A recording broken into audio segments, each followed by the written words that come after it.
జయశంకర్ జిల్లా కేంద్రంలో గత నెల రోజులుగా ఇళ్ల స్థలాల కోసం జర్నలిస్టులు రిలే నిరాహార దీక్షలకు దిగిన అధికారులు ప్రజా ప్రతినిధులు పట్టించుకోకపోవడం దారుణమని మాజీ ఎమ్మెల్యే గండ్ర వెంకటరామారెడ్డి అన్నారు. జర్నలిస్టులకు ఇళ్ల స్థలాలు ఇవ్వడంలో ఎందుకింత నిర్లక్ష్యమని ప్రశ్నించారు.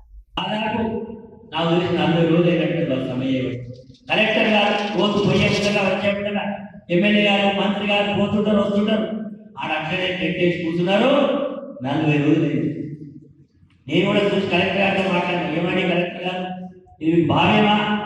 పాపం చలికాలం కూడా వాళ్ళు కూర్చుంటారు, అటు పక్క ఉద్యోగం చేసుకుంటా వచ్చి వాళ్ళు నిరసన తెలియజేస్తున్నట్టే కాట్అవుట్ చేస్తాం, పరిష్కారం చేస్తారు.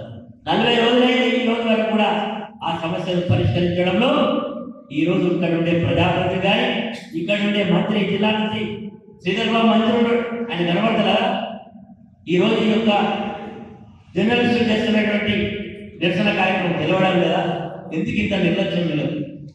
ఈ రోజు ఏమన్నా ఓట్లు ఆస్తులు అడిగిందా, లేకపోతే నేను ఏమన్నా వాటా అడిగిందా? వాళ్ళు ఒక ఇంటి స్థలమే ఇల్లు కట్టుకోవడానికి అవకాశం లేదండి. మన దొరగారికి మనసు వస్తుందండి. అంటే మీరు ప్రజలు కాదా? ఈరోజు ఆలోచన చేయాల్సినటువంటి